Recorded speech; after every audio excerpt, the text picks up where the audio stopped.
The July night rain poured down on the porch with dry, pattering sounds. It had been exactly a week since William threw the last handful of dirt onto the coffin of Martha, the wife who had been by his side for 4 decades. Inside the quiet house, William sat silently on the edge of the bed. In his hands was a moss-green wool shawl, which still lingered with Martha's familiar lavender scent. The 68-year-old man looked like a faded shadow in the very house he built with his own hands. The sallow light from the night lamp illuminated his sunken eyes and his sheer exhaustion after long nights relying on sedatives. Suddenly, headlights from a car flashed sharply through the curtains. William blinked. The sound of tires crunching on wet gravel signaled guests. The front door opened. David, his son, and his wife Sarah walked in. They didn't take off their soaking wet coats. Their appearance brought an unusually cold, suffocating air. "Hi, Dad," Sarah spoke first, her tone smooth and articulate as if she had rehearsed it dozens of times in the car. "We know this is a very difficult time, but we need to talk." William slowly looked up. He looked at David. His 32-year-old son wore a black coat head bowed, his eyes avoiding a direct look at his broken, aging father. "What is it, kids?" William asked in a hoarse voice. Sarah stepped to the coffee table in the living room, casually setting down a folder. The cover read, "Quitclaim deed." "Dad, the state estate tax is going to eat us alive." Sarah sighed, a deeply calculated sigh. "Last week, when you took your sedatives, you signed a power of attorney for David to handle all the tax procedures, remember? And to protect this property, the best solution is to transfer the house to us for full management." William frowned. His mind was thick with grief and the side effects of the sleeping pills the doctor had prescribed all week. He didn't remember signing anything except for the funeral home receipts. "Transfer the name," William repeated, his voice fragile as a dry leaf. "This is your mother's house. It is where she took her last breath." "And that is exactly the problem, Dad," Sarah interrupted, her tone abruptly shifting to a fake sympathy. "This house is too big. It's full of memories that keep you from finding peace. It's not good for your mental health at all. We found a small apartment in the south of the city. The first month's rent is paid. You should go there to calm your mind." It wasn't a suggestion. It was an ultimatum. William's heart felt like it was being squeezed. He shifted his gaze to his only son. David still stood frozen at the doorway. "David," William called softly, "is this your idea? You want to kick me out of my own house?" David startled. He swallowed lightly, his shoulders shrinking back. "Dad, it's too suffocating here. Mom's shadow is everywhere. I can't breathe every time I walk in here." "Sarah is right, Dad. We need a fresh start. This place, let us handle it." Silence enveloped the room, leaving only the rumble of thunder outside the window. William looked deep into his son's eyes. He didn't see cruelty. He only saw cowardice, weakness, and a soul blinded by grief, easily manipulated by the woman beside him. Any father in this situation would scream. Anyone would tear up that folder and throw the unfilial couple out the door. But William didn't. In that quiet moment, Martha's dying words echoed in his head. "David is lost, William. When I am gone, he will be even more fragile. If you use force to coerce him, he will resent you forever. Let him learn to see through people's hearts himself, no matter how painful that lesson may be." William took a deep breath. He didn't look at the paper on the table, nor did he bother to question the signature Sarah mentioned. He quietly stood up, turned his back, and walked into the bedroom. "What are you doing?" Sarah frowned, slightly confused by the old man's strange calmness. 10 minutes later, William walked out, no cursing, no begging. In his hand was only a worn leather suitcase, and Martha's moss-green shawl wrapped around his neck. He walked past Sarah as if she didn't exist, approaching David. He placed a bony hand on his trembling son's shoulder. "I hope you find what you are looking for, David," William said gently. Then he pushed the door and stepped out into the stormy night. The sound of the heavy oak door slamming shut behind him felt like officially closing a chapter of his life. Under the porch, the rain soaked his white hair, but William did not turn back. He knew the paper on that table was completely worthless. But right now, his silence was the most cruel verdict for their future. The apartment in the south of the city was tiny, with low ceilings and reeking of cheap paint. The rain still tapped steadily on the thin aluminum window frames, incomparable to the sturdy soundproof glass windows at the house William had just left. Sitting across from William on the old sofa was Benjamin, a veteran lawyer, and his best friend of over 30 years. Benjamin was holding a faint copy of the quitclaim deed that William had brought. The lawyer's hands shook with anger. "Fraud. This is blatant fraud." Benjamin slammed his fist on the plywood coffee table, making the 2 cups of tea slosh. "That Sarah took advantage of you when you were exhausted from the funeral and drugged with sedatives to pull this trick. This is elder abuse and property fraud. I will call the prosecutor's office first thing tomorrow morning. I will put her in jail." William didn't answer. He slowly lifted his teacup, the steam rising past the lenses of his reading glasses. His calmness drove Benjamin even crazier. "William, what is wrong with you? Both you and I know this paper is trash," Benjamin growled, trying to wake his friend up. 5 years ago, after Martha was diagnosed with cancer, I was the one who helped you two set up the irrevocable trust. That house belongs to the trust, and you are the only one with control over it. A nonsense power of attorney or this forged deed cannot change that. Sarah cannot sell it, cannot mortgage it, cannot do anything with the house. So why did you pack your bags and leave? Why let them think they won?" William set the teacup down. He looked around the cramped apartment, where there was only a single bed and a buzzing refrigerator. "Because if I laid my cards on the table last night, I would lose David forever," William said softly, but very articulately. Benjamin frowned. "What do you mean?" "You know David, Ben. The boy was always overprotected by Martha. Her passing shattered his world." William closed his eyes. The image of his son with his head bowed in the rainy night returned. The boy is floundering, and he is blindly clinging to Sarah like his only life preserver. If I had thrown the legal truth in Sarah's face last night, proving she is a fraud, what would David do? Benjamin was silent. He fully understood the psychology of those who are hurting. "He wouldn't believe me," William answered himself. "He would put up a defensive wall. He would think I am a bitter old man who hates his daughter-in-law and wants to ruin his marriage." Sarah would easily play the victim, crying that she was only trying to help the family avoid taxes, and I would become the villain in my son's eyes.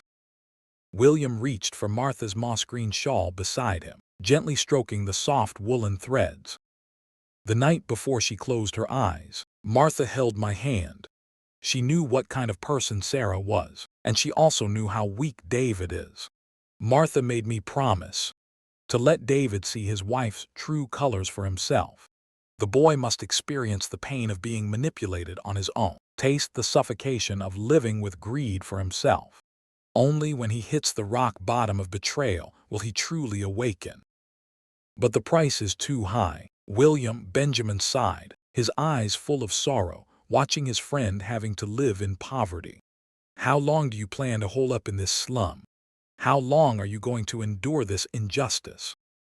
"Until David needs me," William smiled, a sad but resolute smile. "I spent my whole life building a house to shelter my son from the rain and sun. Now, I can spend the rest of my final years rebuilding his character. The greatest love of a father, sometimes, is accepting the role of a loser. Benjamin leaned back in his chair. His initial anger had dissipated, giving way to profound respect. The old lawyer nodded, carefully folded the forged paper, and put it in his briefcase. "I will keep the trust's files safe," Benjamin said firmly. "And we will wait. Whenever that Sarah tries to sell the house to gather money, the legal system will deal her a fatal blow. Let her gloat for now." Outside, the sky began to brighten. William knew that a silent, prolonged battle had officially begun. He would be the one standing in the shadows, patiently waiting for the seed of awakening to sprout in his misguided son's heart. Time is a strange thing. It doesn't heal all wounds, as people say. It only teaches us how to live with the pain. 3 years passed since that stormy night. William had turned the cramped, damp apartment into a neat and tidy little home. He found peace in volunteering at the county public library, spending his afternoon sorting old books and reading stories to the kids. No one in the library knew that this gentle old man, always wearing worn-out sweaters, was once the owner of one of the most expensive properties in the suburbs. William lived an invisible life, but his eyes never stopped watching his only son. Every Friday afternoon, William would sit in a small cafe opposite the office building where David worked, just to see his son walk out of the revolving doors. What he saw through the window glass always made his heart clench. David had changed so much. The once vibrant young man now looked haggard and drained of energy. Despite wearing expensive suits, David's shoulders always slumped, as if carrying an invisible boulder. The dark circles under his eyes grew more pronounced, and the smile seemed to have been completely erased from his face. David was working himself to exhaustion, sometimes up to 70 hours a week, just to maintain an illusion called a perfect life.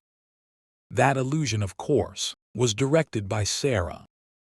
Through the whispers of a few old neighbors, who occasionally visited the library, William knew exactly what had happened to his house. As soon as William left, Sarah hired an interior design team to tear it apart. The warm oak frames, Martha's hydrangea-patterned wallpaper, the porch swing, all were thrown into the dumpster. In its place was a cold, emotionless space with stark white tones, tempered glass, and sharp metallic furniture. Sarah turned the family's legacy into a magnificent stage to host extravagant wine parties, inviting new friends from the upper class she always longed to squeeze into. The price for that glamour was cruel isolation. Sarah began to control all of her husband's relationships. David's college friends were disparaged as inferior. Relatives were considered annoying. And of course, the name William became an absolute taboo in that house. David was imprisoned within his own facade of success. The massive workload, the overwhelming credit card bills from golf clubs, his wife's spa retreats, and the enormous maintenance costs of the house had turned him into nothing more than a money-printing machine. Late one evening at the end of October, David drove home after an exhausting day at work. The house was dead quiet, with only the light from the LED system reflecting off the stark white walls. Sarah had flown to Paris to attend Fashion Week with her girlfriends. The silence didn't bring peace. It amplified the emptiness in David's soul. He walked into the small study on the ground floor, the only space Sarah was too lazy to decorate. David tiredly leaned back in his chair, pulled open a locked drawer, and took out an old leather wallet. Inside a yellowed plastic sleeve was a photo cut from the college newspaper. In the picture, David was wearing his graduation gown, smiling radiantly. Standing on either side were Martha and William. William's large, warm hand was resting firmly on his shoulder. David touched his finger to his father's face in the photo, then touched his mother's smile. Suddenly, a tightness in his chest struck, leaving him unable to breathe. What had he done? He had used his weakness to trade for a fake peace with Sarah. But in the end, all he got in return was a glamorous prison and a clinically dead marriage.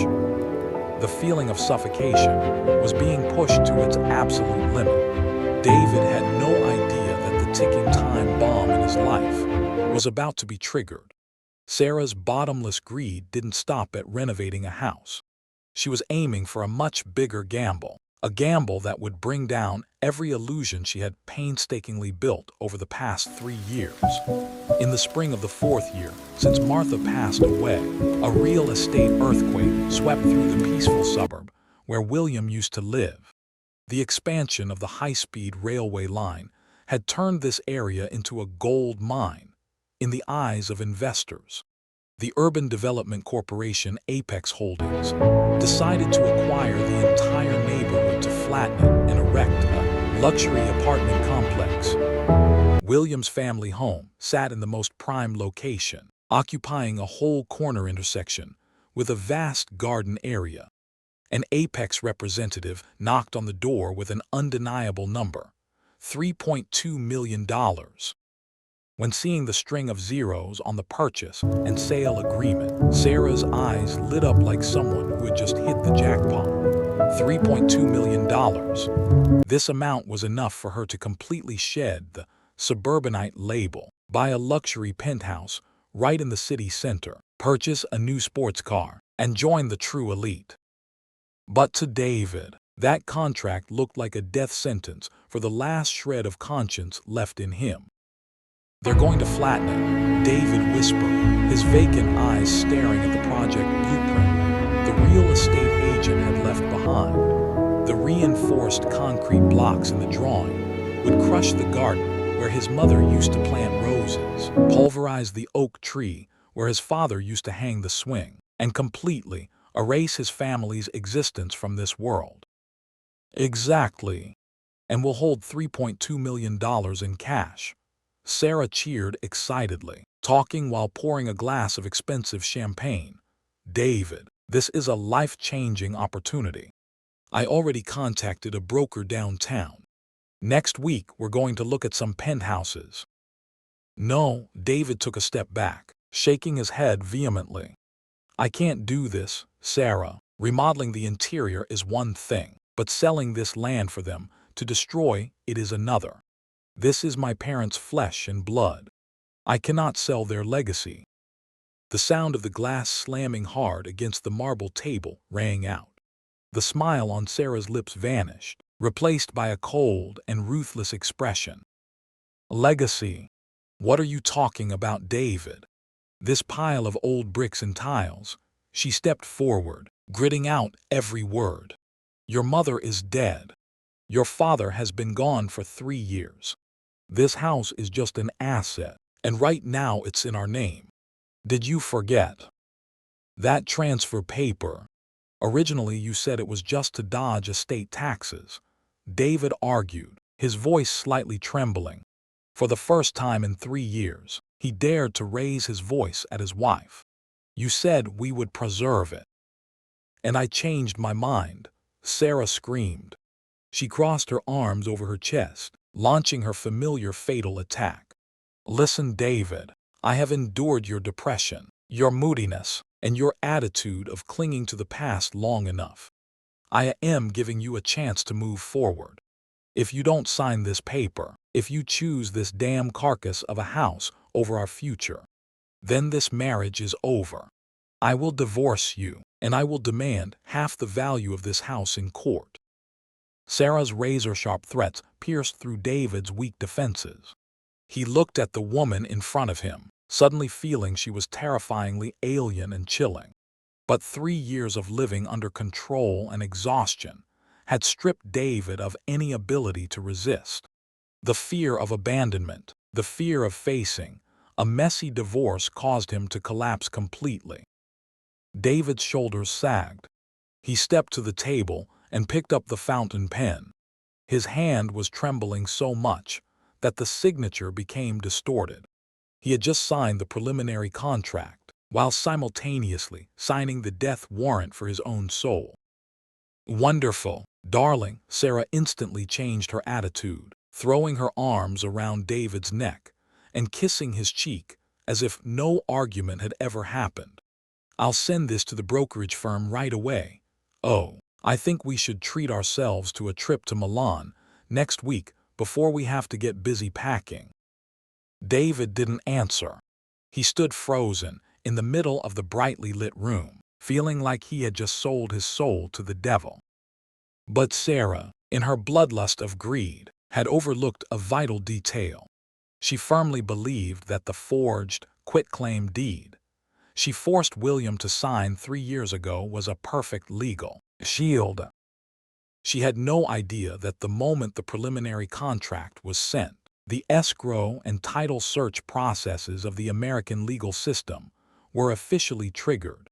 And on the other end of that massive legal machinery, lawyer Benjamin had been waiting for this exact moment for 3 long years. The giant mousetrap had begun to snap shut. Tuesday morning, Sarah was leisurely sitting on the genuine Italian leather sofa, sipping espresso and scrolling through her iPad to choose a luxury hotel room in Milan. The Louis Vuitton suitcase was already open in the middle of the room. The ringing phone shattered the silence. It was an unknown number from the Central Commercial District. "Hello, is this Mrs. Sarah? I am Hayes, the title examiner from Vanguard Title Company, the company handling your real estate transfer file to Apex Corporation." "Yes, hello, Mr. Hayes." Sarah smiled smugly. "How is the disbursement progress coming along? I hope the money will be in the escrow account before this weekend." "Ma'am, there is a rather serious legal issue regarding the title. We cannot issue title insurance for this transaction, which means Apex will pull out. I need you and your husband David to come to our office right now. Someone is waiting to meet you too." The smile on Sarah's lips died. A bad premonition rose, but she quickly reassured herself. It must just be some stupid administrative procedure. An hour later, David tiredly dragged his feet, following his wife into the transparent glass conference room of Vanguard Title Company. But as soon as she stepped through the door, Sarah suddenly stopped dead in her tracks, as if struck by lightning. Sitting across from Mr. Hayes was not an Apex representative, but a familiar face, Benjamin, the old lawyer, William's best friend. "What the hell are you doing here?" Sarah hissed, her elegant mask instantly dropping. "I am here as the legal representative for the true owner of the land. You just tried to short sell for $3.2 million. Benjamin replied calmly, not bothering to stand up. David frowned, stepping forward. "Uncle Benjamin, I don't understand. My dad signed a quitclaim deed over to us 3 years ago. That land is in my name." Mr. Hayes cleared his throat, pushing a thick folder toward the middle of the table. "David, Mrs. Sarah, in America, the title search process is a wall of steel. When we pulled the history of this property on the county's system, we discovered that the house hasn't been under Mr. Williams' personal name for 5 years. "What?" Sarah's eyes widened. "That's impossible. I have the original transfer deed. He signed it himself." "Miss Sarah," Benjamin interrupted, his voice hardening like cold steel. "A quitclaim deed only transfers the interests that the signer currently holds. The problem is, on the night you forced William to sign that paper, he had no personal capacity to transfer it. The house had already been transferred into an irrevocable trust established by William and Martha. The trust is the owner, and only the trustee has the right to sell it, under extremely strict conditions." The blood in Sarah's veins seemed to freeze. Her ignorance of real estate law and her overconfidence had caused her to make a fatal mistake. She had been deluding herself for 3 years with a piece of scrap paper. But Benjamin wasn't done yet. The old lawyer pulled a copy of the old quitclaim deed from his briefcase, tapping his finger on the signature section. That is on the civil legal side. As for the criminal side, Benjamin narrowed his eyes at Sarah. That night, William was in an impaired state of mind due to taking sedatives after the funeral. Furthermore, I had a handwriting expert examine the signature on this document. It was copied very clumsily. Not only did you use a worthless piece of paper, but you also committed title fraud and defrauding a financial institution when you submitted it to the brokerage firm. The room fell into a dead silence. The air conditioner hummed, but Sarah's forehead broke out in a cold sweat. The $3.2 million deal evaporated right before her eyes. The plane ticket to Milan suddenly turned into a ticket to a prison cell. "You're slandering me," Sarah screamed in panic, her voice cracking. "David, say something. He's trying to steal our money." But David didn't look at Benjamin, nor did he look at Mr. Hayes. He was staring blankly at the transfer deed on the table. The memory of that stormy night 3 years ago rushed back. His father had walked out the door without putting up a fight. Why didn't he tell the truth? Why did he endure living in hiding for the past 3 years? Suddenly, every disconnected puzzle piece in David's head fell into place. Sarah's cruelty, the toxic control, the isolation, and the terrifyingly silent sacrifice of his father. This handwriting. David reached out a trembling hand to touch the paper. He instantly recognized the backward hook at the end of the W. That wasn't his father's habit. It was Sarah's handwriting style. "Sarah," David whispered, looking up with bloodshot eyes at the wife he had catered to for years. "Did you forge my dad's signature yourself? While he was crying mourning my mom. Did you forge my dad's signature yourself? While he was crying mourning my mom?" David's question rang out, bitterly choked and trembling. The sound seemed to tear through the already thick air in Vanguard's glass conference room. Sarah jolted. Panic flashed through the depths of her eyes, but the survival instinct of a professional manipulator immediately surged up. She lunged forward, gripping her husband's arm tightly. "David, are you crazy? What is this nonsense this old man is babbling about?" Sarah hissed, glaring at Benjamin. "Your dad signed it himself. He was high on sedatives at the time. His hand was shaking, so the handwriting came out distorted like that. Both you and I were there." Benjamin calmly pushed up his glasses, pulled a small USB from his briefcase, and placed it on the table. "I didn't plan to use this so soon, but perhaps you need a reminder," the old lawyer said, his voice ice cold. "I tracked down the notary public who stamped your quitclaim deed. His license was revoked last year due to a series of loan fraud cases. When I showed him the court subpoena for the charge of being an accomplice in fraudulent appropriation of property, he confessed everything. You were the one who paid him $5,000 in cash to put a fake seal on the document where you had already copied the signature." Sarah's hand, which was gripping David's arm, suddenly dropped. Her complexion went from pale to ashen. The perfect wall of lies she had built with her own hands collapsed entirely, shattering to pieces at her feet. But when a narcissist is backed into a corner, they never admit fault. They will find a scapegoat, and the most perfect scapegoat is always the person standing closest to them. Sarah's face suddenly distorted with anger.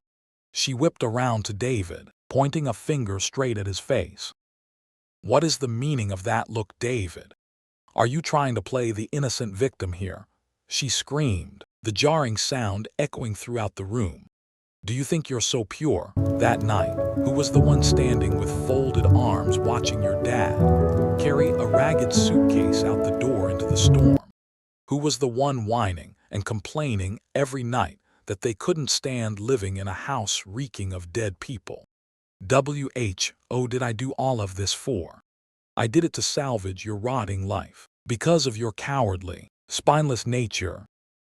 Sarah's words hit David's chest like sledgehammer blows. He staggered back a step, feeling his stomach churn to the point of nausea. The most bitter thing, piercing through David's soul right now, was not the fact that Sarah committed fraud. The most cruel thing was, she was partially right. It was his cowardice that had enabled this crime. He knew the paper kicking his dad out was wrong. He saw his father's lonely back in the rain, but he chose to turn a blind eye because he wanted to escape the pain of losing his mother. He had sold his soul, sold the sacred father-son bond, just to exchange it for a fake facade of peace beside a toxic woman. For 3 years, David whispered, his empty eyes looking down at his own hands. The hands that had worked 70 hours a week to pay for Sarah's designer bags, for the lavish wine parties built on his father's sweat and tears. I lived like a puppet, a blind and cruel puppet. Don't act all high and mighty right now, Sarah hissed through her teeth. If you know what's good for you, call a lawyer. If I have to go to court, I'll drag you down with me. You're an accomplice. You signed the contract with Apex alongside me. David slowly raised his head. The timid, lethargic look in his eyes from the past 3 years was gone. In its place was an ultimate epiphany, an agonizing yet quiet pain. He looked at the woman in front of him, the person he once called his wife, but now all he saw was a stranger, ugly and disgusting. Call your own lawyer, Sarah, David said, his tone weightless but strangely decisive. Whatever sentence the court gives you, or gives me, I will accept it, because I deserve to pay the price. With that, David turned his back and walked toward the door. Where are you going? Stop. Are you just going to leave me here? David, Sarah's panic screams rang out from behind, mingling with Mr. Hayes's voice, demanding she calm down to resolve the fallout. But David didn't stop. He pushed open the glass door, walked out into the hallway, and went straight to the elevator.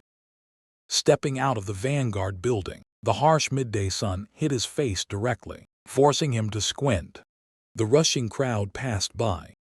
David stood in the middle of the intersection, completely disoriented, with no money, no family, a collapsed marriage, and potentially facing criminal trouble.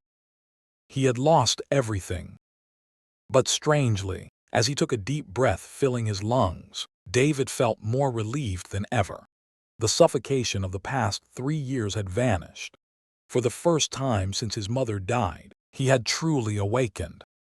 Now, he had only one purpose left in life. He had to find his father. He had to fall to his knees and beg for a forgiveness he knew he didn't deserve. The address David got from lawyer Benjamin's office led him to a dilapidated red brick apartment building on the southern edge of the city.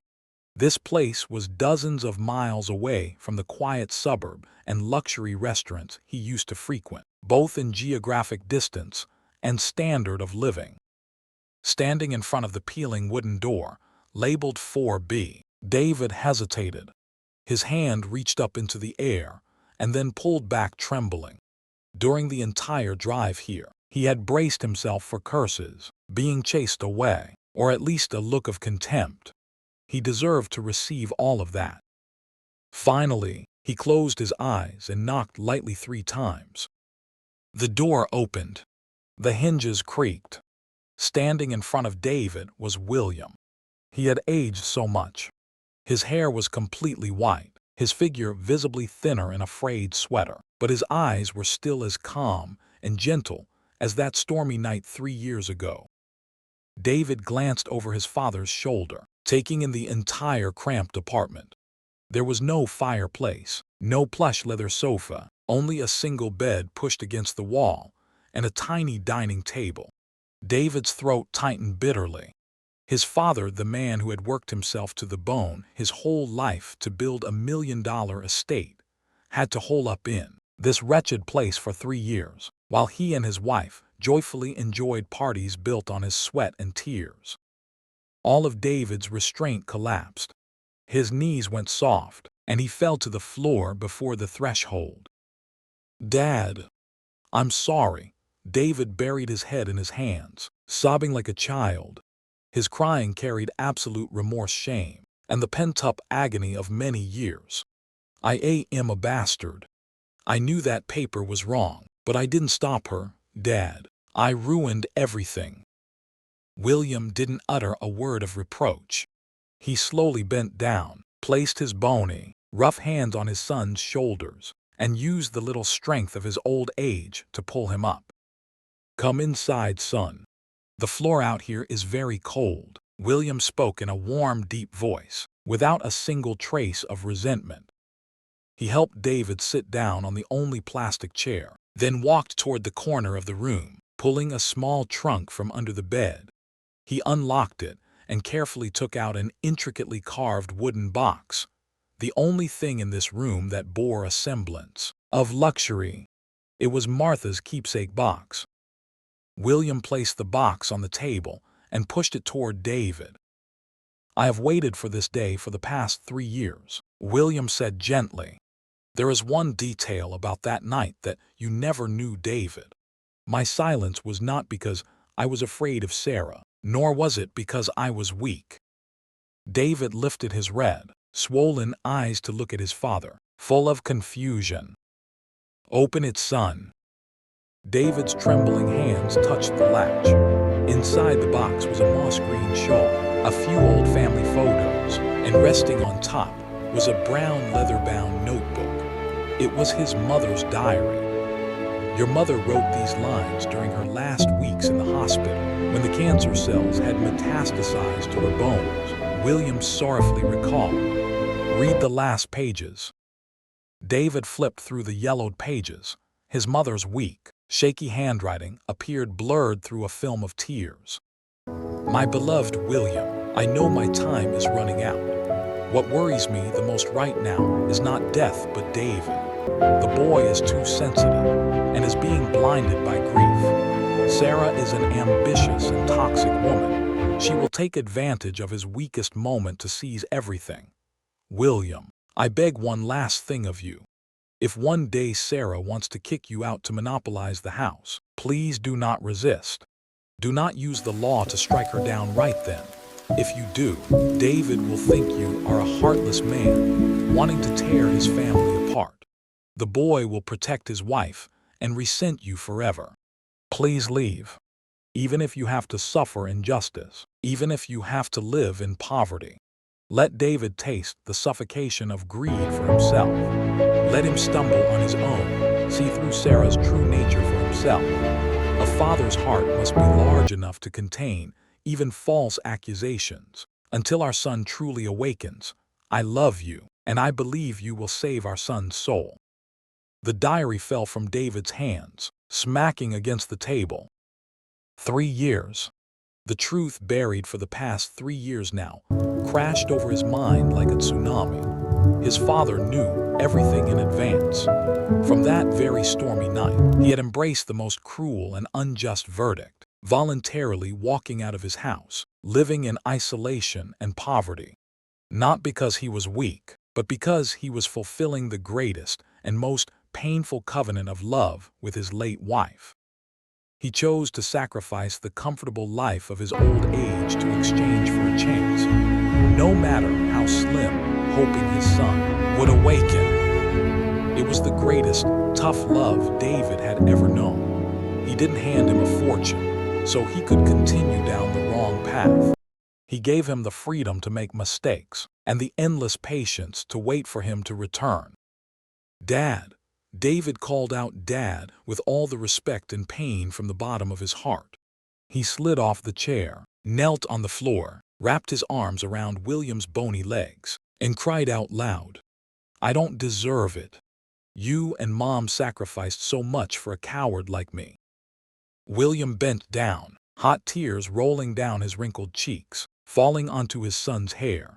He patted David's back lightly, exactly how he used to do when comforting 10-year-old David, who had scraped his knees. "No, son. You deserve it." William choked up, "And now, you have truly come home." The days that followed flew by with the speed of a legal tornado. David never returned to that glamorous house again. He temporarily moved onto a sofa in William's cramped living room. For the first time in years, he slept deeply without nightmares. At Benjamin's office, David personally signed the two most important documents of his life: the divorce papers and the witness statement, denouncing Sarah's document fraud. Faced with the risk of prison time for financial fraud and document forgery, Sarah's arrogant attitude completely collapsed. She begged, cried, then cursed again. But the American legal system had no room for crocodile tears. In exchange for a suspended sentence and probation, Sarah was forced to sign the divorce papers without receiving a single dime from the family's assets, and at the same time had to repay all the money she had abused on credit cards under David's name in the final days. She walked out of the courthouse, dragging an empty suitcase behind her, disappearing from their lives like a nightmare that had come to an end. The transaction with Apex Corporation was officially canceled. The suburban house was once again safely under the protection of the trust. But William didn't move back right away, nor did he hand the keys over to David. On a sunny afternoon, father and son stood in front of the abandoned lawn of the old house. David looked at his father, his eyes still carrying a lingering trace of guilt. "Are you going to sell it?" David asked softly. William shook his head. "No. This is our family's home. But I also don't plan on letting you move back here yet, David." David looked up in surprise, but he listened silently. "Your mother and I left you assets, but we forgot to teach you how to protect yourself against the greed of others," William said, his voice warm and stern. "If I hand everything back to you right now, you will fall back into the trap of dependency. You need to learn how to stand on your own 2 feet, rebuilding your life with your own 2 hands and hard work." David looked deep into his father's eyes. There was no resistance, no resentment, only a profound understanding and boundless gratitude. "I understand," David nodded, offering the most genuinely relieved smile he'd had in years. "I will start over from scratch."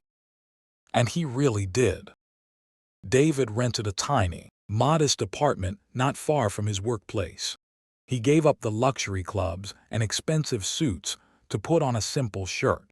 He worked hard not to pay off meaningless bills, but to clear his personal debts and slowly accumulate savings, penny by penny. Every weekend, instead of expensive vacations, David drove back to the suburbs. The following spring, the warm sunlight shone down on the backyard of the old house. The steady sound of a hammer driving nails echoed. William, now looking much healthier and livelier, was holding a large oak plank in place. Beside him, David had his sleeves rolled up, sweating profusely, putting all his strength into each hammer strike to secure the porch swing. Down in the corner of the garden, a patch of soil had just been freshly tilled. David had personally replanted the rose seedlings, preparing for a new season of blooms that would flourish, replacing the cold ruin Sarah had left behind. "The nail is a bit crooked, son," William laughed, squinting at the nail head. David wiped the sweat from his forehead with his arm, laughing out loud. "My craftsmanship still has a lot to learn from you, Dad." The laughter of the father and son blended into the spring breeze, driving away the darkness and coldness that had once enveloped this place. Sitting on the newly built swing, William watched his son diligently watering the rose bushes. He patted the wooden frame, feeling its sturdiness. Every wound will eventually leave a scar, and there are mistakes that cost one's entire youth. But through all those storms, William realized something incredibly precious. The greatest legacy he and Martha left for David was not the $3.2 million estate, nor was it this grand suburban house. The true legacy was the courage to face the truth, the resilience to stand up from the mud, and a love forgiving enough to give each other a second chance. Family, after all, is not built from contracts or title deeds. It is built from understanding, forgiveness, and the seeds of awakening sown right in the midst of the storm. Tieru distrokletter 1EC1. My entitled wife evicted me. 3 years later, my $32M trap ruined her. Mo T-letter 1EA3. When my entitled wife decided to kick me out of my own home while I was at my lowest, she thought she had won. She forged documents, manipulated the situation, and planned to sell my family's legacy for a massive $3.2 million payday to fund her lavish lifestyle. But she overlooked one crucial detail. I had already set an airtight legal trap 3 years ago. Watch until the end to see how this brilliant pro-revenge plan unfolds, bringing absolute instant karma and leaving the gold digger with nothing. Hashtag pro-revenge, hashtag karma. Pro-revenge, entitled wife karma, instant karma, Reddit stories, revenge story gold digger, family drama, malicious compliance, entitled family, toxic marriage, caught in a lie, real estate trap, $3 million trap, satisfying revenge, karma hits hard, husband evicts wife, divorce drama fake deed, trust fund revenge. Ben Lu letter 1EADN. Have you ever witnessed someone's greed completely backfire on them like this? Let me know what you think about her $32M mistake in the comments below. Backhand index pointing down. Don't forget to subscribe so you don't miss our next story. Bell.